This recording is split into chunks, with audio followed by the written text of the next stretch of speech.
ওই মা শোনো, কি হয়েছে বদর হাডি?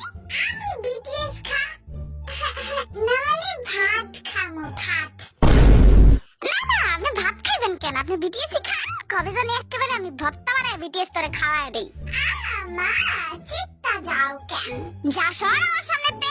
আচ্ছা যাইতাছি। ও মা আমি বিটিএস দে।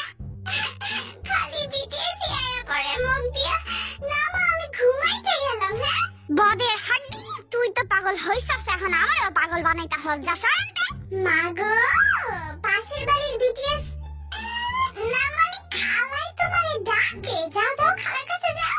তুই যদি আর উষ্টা না খাইতে চাস না আমার সামনে মুখ খুলিস না। আচ্ছা আর মুখ খুলবো না, কিন্তু আমার লাস্ট কথাটা শোনো। ওই যে বিটিএস না মানে ও বাবা তোমারে ডাকছিল, এইটাই কইতে চাইছিলাম আর কি। এবার তো আমি ঝাড়ুটাই আনতাছি, খা তুই।